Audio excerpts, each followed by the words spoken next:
So there I was, sitting at the kitchen table on a Saturday morning, sipping my coffee and flipping through the mail. It was mostly the usual junk: credit card offers, a flyer for a new pizzeria, and a letter from the high school about the upcoming parent-teacher meetings. But then there it was, tucked between the bills and the junk, a thick cream-colored envelope with my name on it. I tore it open, expecting some kind of formal invitation. And that's exactly what it was: a book launch invitation for an author named Ethan Thompson. The name hit me like a cold gust of wind. Ethan Thompson. I knew that name. It was one of those whispers from my childhood, the kind that hung around the edges of family gatherings but was never fully explained. My name is Lila, by the way. Lila Pennington. I am a high school guidance counselor, and my life has been a delicate balancing act between my past and present. The past I thought I had neatly packed away was now threatening to spill out all over my kitchen table. "Hey, what's that?" Mark asked, suddenly appearing behind me and peering over my shoulder. Mark is my husband, my rock, and the person who has seen me through the best and worst of times. "It's an invitation," I said, trying to keep my voice even. "To a book launch." "Anyone we know?" he asked, casually picking up the invitation and glancing at it. "Not really," I replied, a little too quickly. "Just someone I might have heard about when I was a kid." Mark raised an eyebrow, sensing my discomfort. "Are you thinking of going?" I don't know," I admitted. "It's in my hometown. I haven't been back there in years." He nodded, understanding more than I was saying. "Well, if you decide to go, you know I've got your back." I smiled at him, grateful for his unwavering support. But the truth was, this invitation had stirred something deep inside me, something that had been dormant for far too long. Later that day, I found myself pacing the living room, the invitation clutched in my hand. The idea of returning to my hometown, confronting whatever secrets lay buried there, was both terrifying and strangely compelling. I was torn between the safety of my current life and the need to finally understand the whispers that had haunted my childhood. That night, as I lay in bed, I kept turning the invitation over in my mind. I could almost hear the voices from the past, feel the weight of unspoken truths pressing down on me. The thought of facing my family, especially my father Walter with his stern eyes and judgmental silence, was enough to make my heart race. But there was also a part of me that was tired of running, tired of pretending that the past didn't matter. Maybe it was time to face whatever was waiting for me back there, to finally get some answers. I turned to Mark, who was already asleep, his breathing steady and comforting. I knew he would support whatever decision I made, but this was a journey I had to start on my own.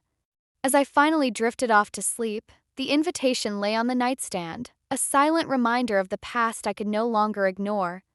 Whatever secrets were waiting for me, I knew I had to uncover them.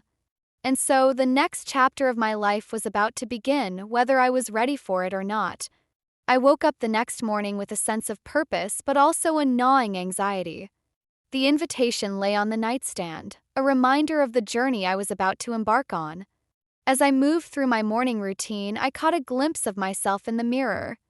My reflection seemed to ask, "Are you really ready for this?" Kids were already up, their laughter echoing down the hallway. Mark was in the kitchen, flipping pancakes, his usual Saturday morning ritual. The smell of maple syrup and coffee filled the air, wrapping around me like a warm hug. This was my safe space, my sanctuary.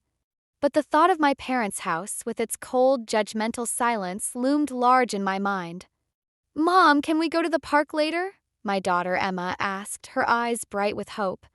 "Sure, sweetie," I replied, ruffling her hair. "After breakfast, okay?" Mark glanced at me, sensing the tension I was trying to hide. "You okay?" he asked, concern etched in his features. "Yeah, just thinking," I said, trying to sound casual. "About the invitation." He nodded, not pressing further. He knew me well enough to understand that I'd talk when I was ready.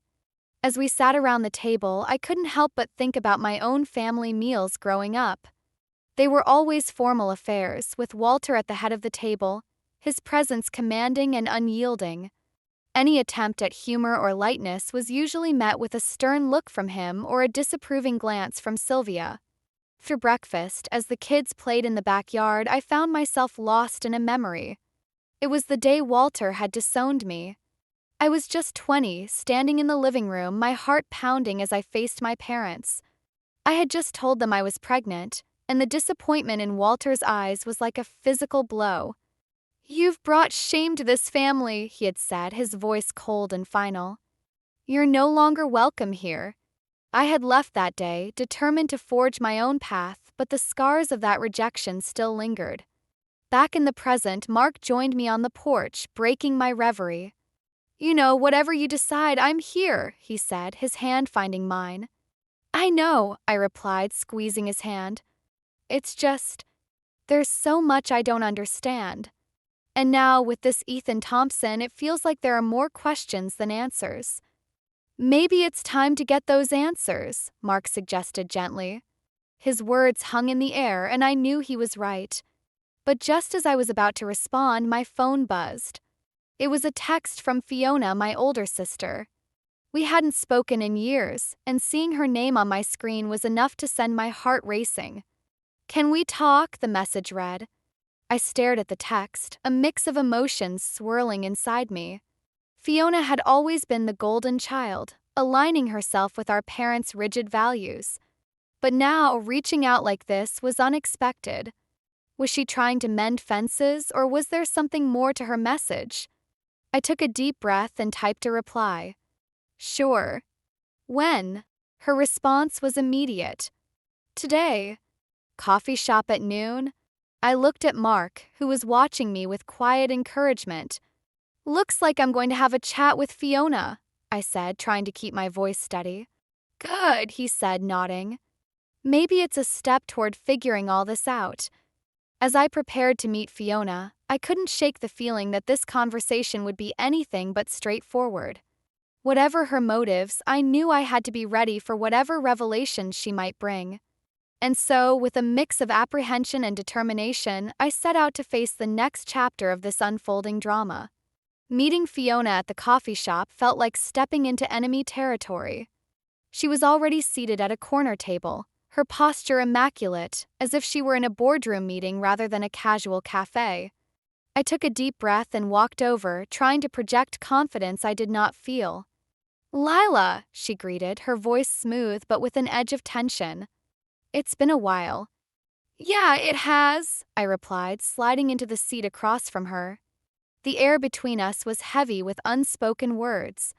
We exchanged pleasantries, the kind that danced around the real reason we were there. But the facade cracked when Fiona leaned in, her eyes searching mine. "Why now?" she asked, her voice barely above a whisper.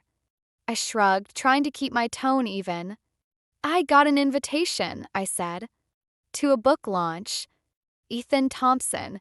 Her reaction was subtle but telling, a flicker of recognition, a tightening of her jaw.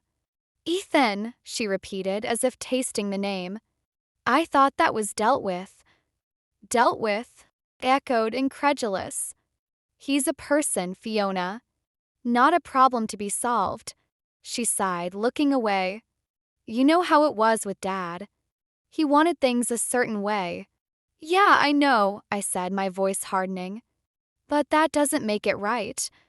Fiona's eyes met mine again, softer this time. "I didn't agree with everything, Lila. But I was young and, well, you know how it is." I did know.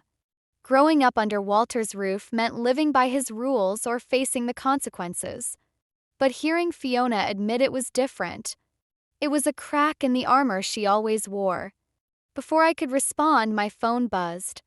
It was a message from Aunt Harriet. "We need to talk." "It's about Ethan." My heart skipped a beat. There was more to this than I realized. "Everything okay?" Fiona asked, noticing my distraction. "Yeah, just Aunt Harriet," I said, pocketing my phone. "She wants to talk about Ethan."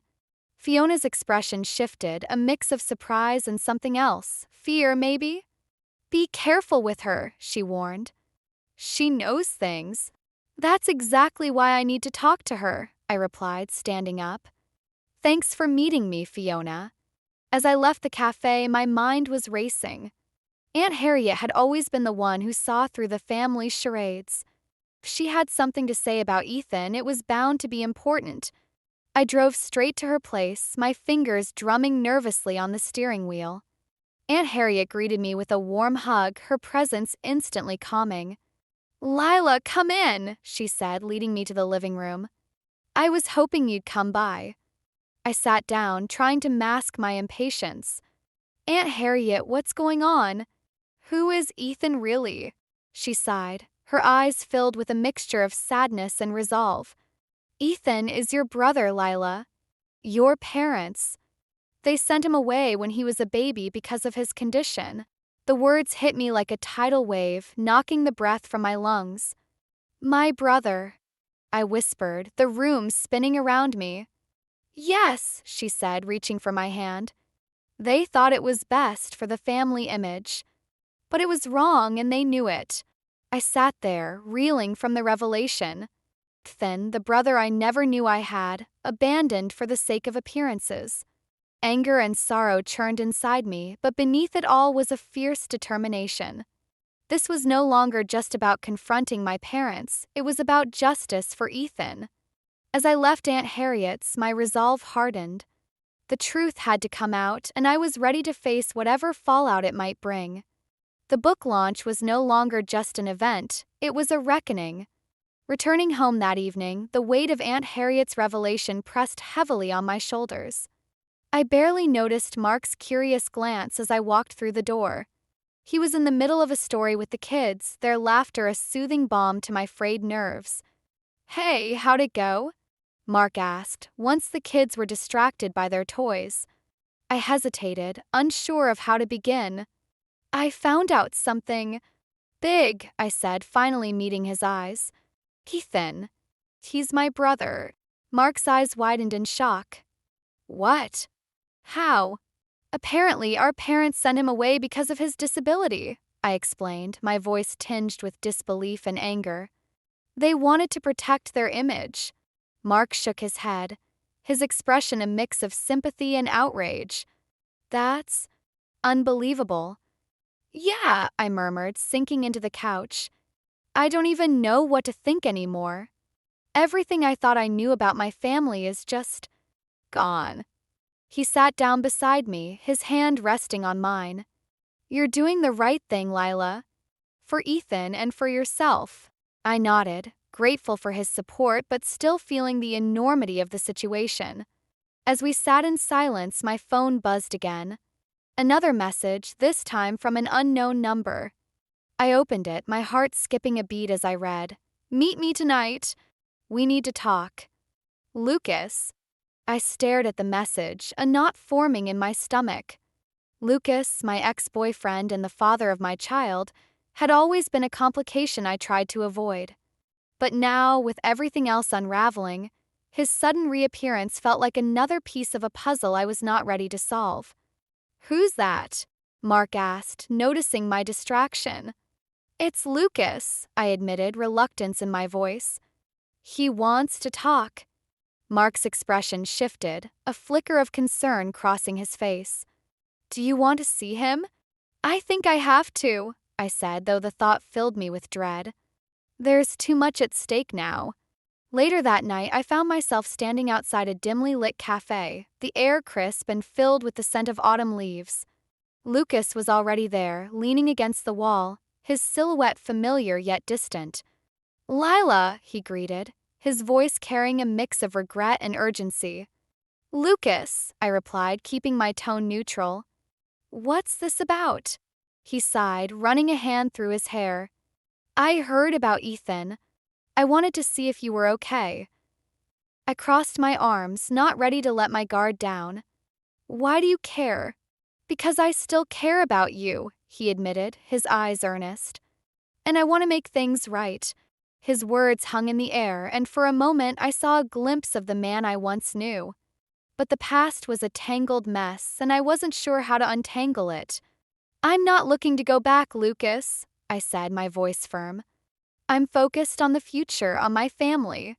He nodded, a hint of sadness in his eyes. I understand. But if you need anything, I'm here. As I turned to leave, his words echoed in my mind, a reminder of the complexities I was facing. Truth about Ethan had shifted everything, forcing me to reevaluate what mattered most. But one thing was clear: I needed to confront my parents not just for Ethan but for myself. The road ahead was uncertain, filled with potential for both healing and heartbreak. But with each step, I felt a growing resolve to see it through, to reclaim the narrative that had been stolen from me and my brother. Whatever the cost, I was ready to face the storm. The day of the book launch loomed like a storm cloud on the horizon. I spent the morning in a haze, trying to keep my nerves in check as I went through the motions of daily life. Mark, ever the steady presence, was a comforting shadow beside me, but even he couldn't dispel the growing tension that coiled inside me. As I packed my things for the trip, the kids played in the living room, their laughter a bittersweet reminder of the innocence I was fighting to protect. Mark caught my eye, a silent question in his gaze. "You ready for this?" he asked, his voice gentle but probing. "I have to be," I replied, my resolve hardening. "For Ethan. For us." He nodded, understanding the weight of those words. "Just remember, you're not alone." I hugged him tightly, drawing strength from his embrace. But as I pulled away, my phone buzzed again. Another message from Fiona: "We need to talk before the launch." "It's important." My heart sank.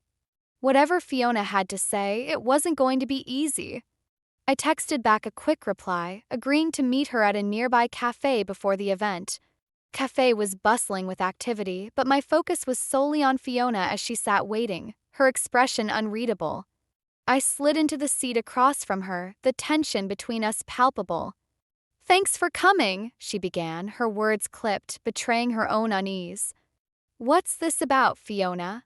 I asked, cutting to the chase. She hesitated, glancing around as if to ensure no one was listening. "I've been thinking about Ethan, about everything.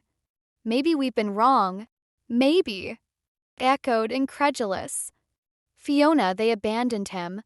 "I know," she admitted, her voice cracking. "But you have to understand, they thought they were doing what was best. And I went along with it." Her admission was unexpected, a crack in the wall she'd built around herself. But it wasn't enough. Not yet. "I'm going to tell them everything," I said firmly. "At the launch." Her eyes widened in alarm. "Lila, you can't just—" "I have to," I interrupted, my voice unwavering. "It's the only way to set things right." Fiona's silence spoke volumes, a mixture of fear and resignation. I could see the struggle within her, the pull between loyalty to our parents and the truth she'd been avoiding. "I hope you're ready for what comes next," she finally said, her voice barely above a whisper. "I am," I replied, standing up. "Are you?" Her gaze dropped, and I knew she wasn't. Not yet. As I left the cafe, my mind was a whirlwind of emotions. Fiona's wavering resolve added another layer to the tangled web of family secrets. But there was no turning back now. The truth had to come out, and I was ready to face the consequences. Arriving at the book launch, the venue buzzed with anticipation. I spotted Ethan across the room, his presence a reassuring anchor in the chaos. As I made my way toward him, a familiar voice stopped me in my tracks. "Lila," Walter said, his tone a mix of authority and disbelief. "What are you doing here?" I turned to face him, my heart pounding. "I'm here for Ethan." Walter's eyes narrowed, a storm brewing within them. "This isn't the place for family drama." "It's exactly the place," I countered, my voice steady. "The world deserves to know the truth." He opened his mouth to respond, but I was already moving past him, my path clear and unwavering. Time for secrets was over. It was time for the truth to be heard, no matter the cost. The room was packed, the air buzzing with a mixture of excitement and expectation.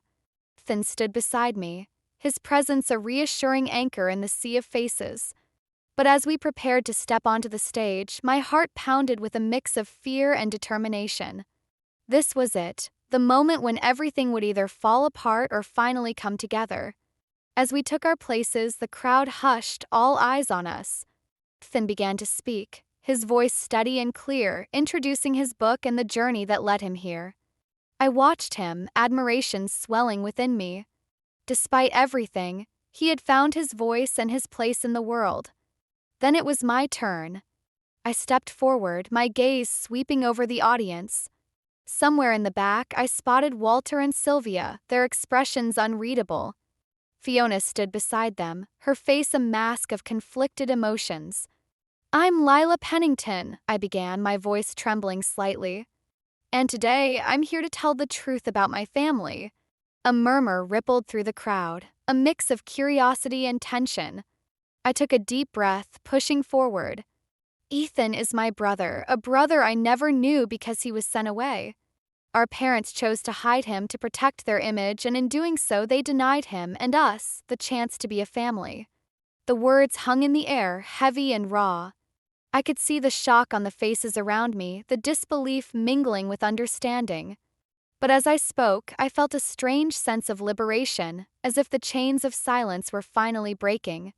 Walter's voice cut through the silence, sharp and commanding. "This is not the place for this, Lila." I turned to him, my resolve unwavering. "It's exactly the place. The world deserves to know the truth." He started to rise, but Sylvia pulled him back, her expression a mix of fear and resignation. "Let her speak," she whispered, her voice barely audible. As I continued, revealing the secrets and lies that had shaped our family, I felt a shift in the room. Crowd was with me, their support a tangible force. But just as I thought I was gaining ground, Fiona stepped forward, her voice cutting through the tension. "Lila, stop this," she pleaded, her eyes wide with desperation. "You're going to ruin everything." I met her gaze, the pain and betrayal clear in her eyes. "It's already ruined, Fiona. I'm just trying to make it right." But before I could continue, Lucas appeared at the edge of the stage, his presence an unwelcome surprise. "Lila, wait," he called, drawing the attention of everyone in the room. "What are you doing?" I asked, my voice low and tense. "I just want to help," he insisted, stepping closer. "This isn't the way." His words, though sincere, felt like another betrayal. In that moment, the weight of everything threatened to crush me. My parents' lies, Fiona's complicity, Lucas's interference. It was all too much. I looked at Ethan, his expression a mix of support and uncertainty. We had come so far, but now it felt like the ground was crumbling beneath us. Truth was out, but at what cost? As the room buzzed with whispers and speculation, I realized that success felt farther away than ever. But even in that lowest moment, a flicker of hope remained. Truth was out there, and no matter the fallout, it could not be taken back. Now, all I could do was brace for the storm and hope that in the end there would be some semblance of peace. The room was a cacophony of whispers and shifting glances, the air thick with anticipation. I stood on the stage, my heart pounding in my chest, as the weight of what I was about to do settled over me. Ethan was by my side, his presence a silent testament to the truth we were about to lay bare. Walter and Sylvia sat near the back, their faces masks of disbelief and anger. Fiona was beside them, her expression torn between loyalty and guilt. The crowd watched, a sea of expectant faces waiting for the drama to unfold. I took a deep breath, letting the tension in the room fuel my resolve.